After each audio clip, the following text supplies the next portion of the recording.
talk. So my name is Heather Smith. I'm a professor of Global and International Studies at the University of Northern BC, and I am the Jarislowsky Visiting Scholar at Bishops. So the plan for today is just to do a quick welcome. Some of you have already done it, which is really great. Territorial acknowledgement. And then I'm going to talk about the origin of the story of my class.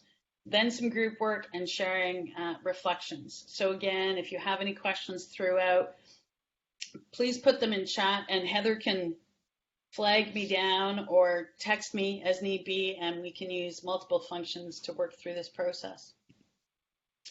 So I want to begin with a territorial acknowledgement. Well, my home institution, the University of Northern British Columbia, is on the traditional territory of the Lheidli-T'enneh.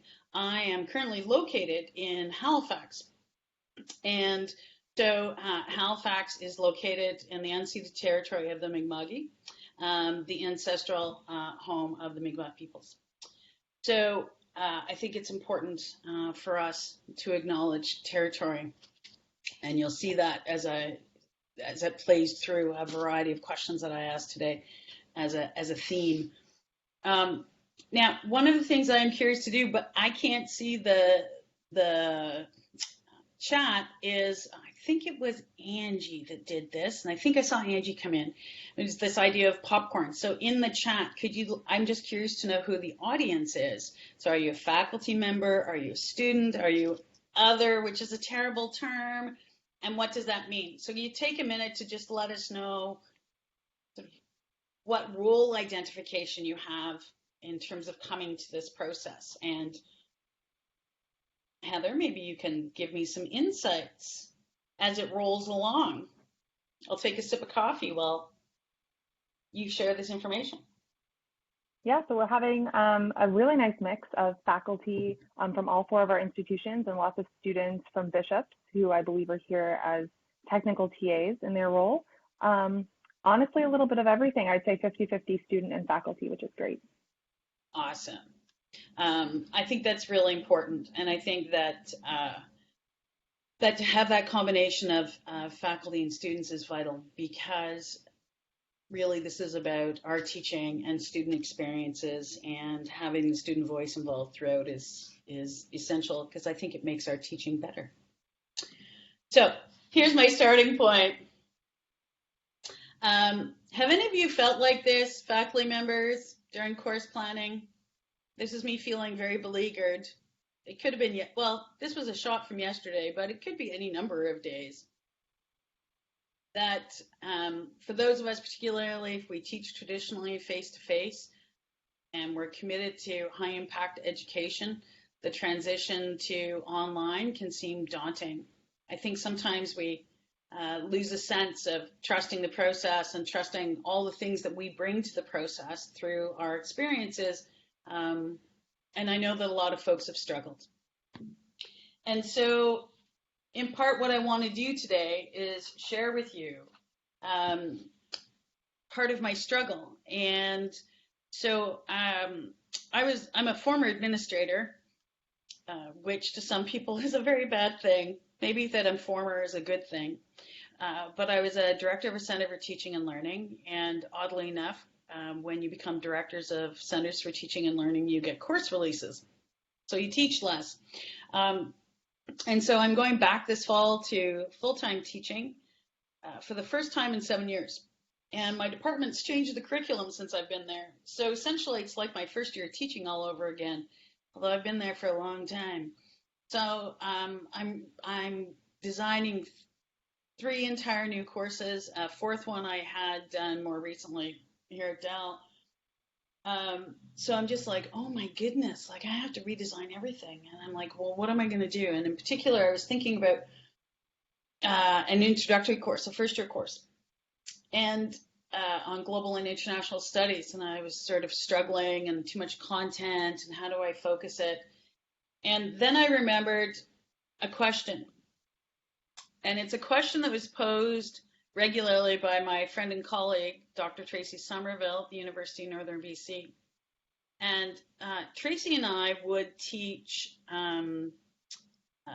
would deliver teaching dossier workshops together. And one of the things that Tracy always did to inspire participants to think about their teaching is to ask, what is the story of your class? And to ask the question of what is the story of your class is to try to understand, what is the arc?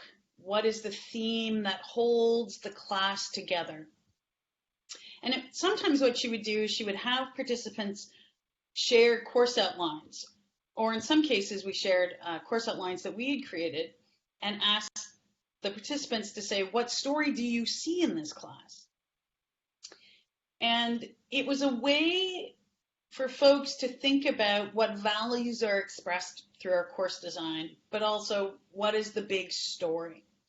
And in Tracy's case, when she taught Canadian politics, she's a political scientist by training, it was that Canada was big, and that she used that theme throughout as a means by which to then build her course. Canada is big. So in my case, thinking about my introductory global and international studies course, I'm like, what is my story? What is my story? And then I thought this. So it's an introduction to global and international studies.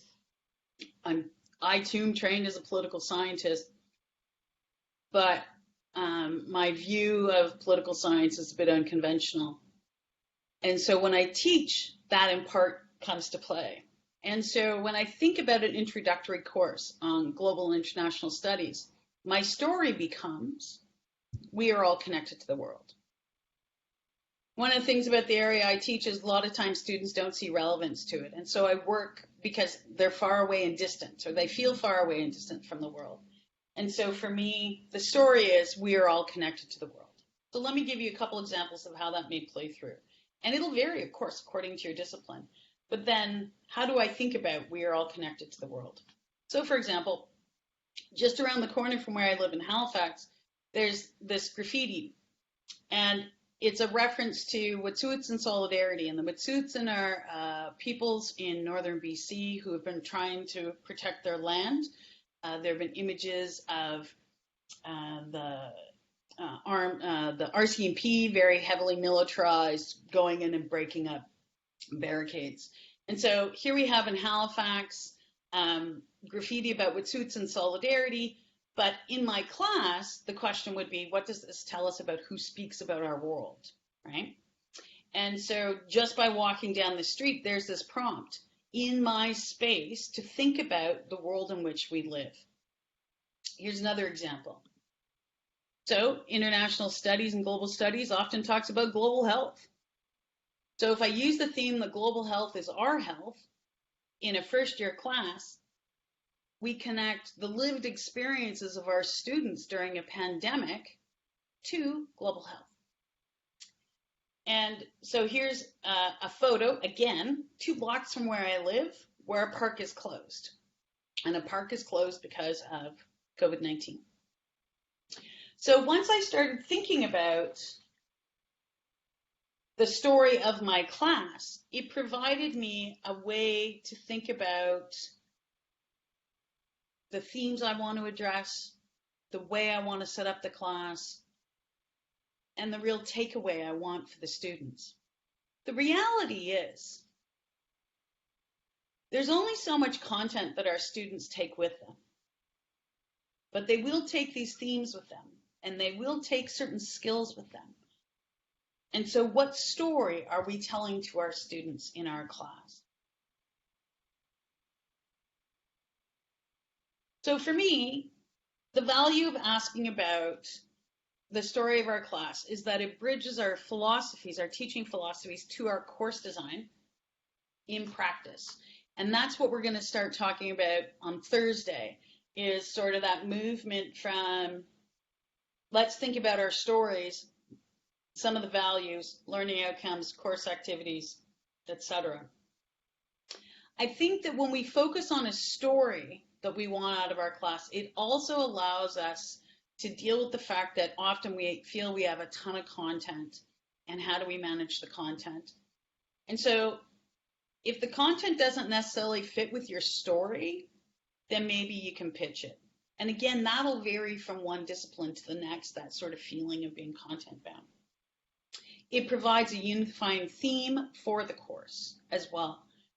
It's something that I would introduce to the students at the beginning of the course and try and try and use throughout the process. I will say that the process of coming to identifying what the story of your course is isn't linear. It certainly isn't linear for me. It was about looking through various textbooks, reflecting on my own pedagogical practice, thinking about technology as well, and then various kinds of resources, and it just sort of builds on itself. So it becomes a reflective process. I believe that identifying the story of our course, okay, so while it is reflective and while it's not linear, I still think we have to have a sense of what the story of our course is before learning outcomes are designed. And I know that was mentioned in Tony's session, and learning outcomes are contested, but I still use them. But I think the story of our course will help guide them.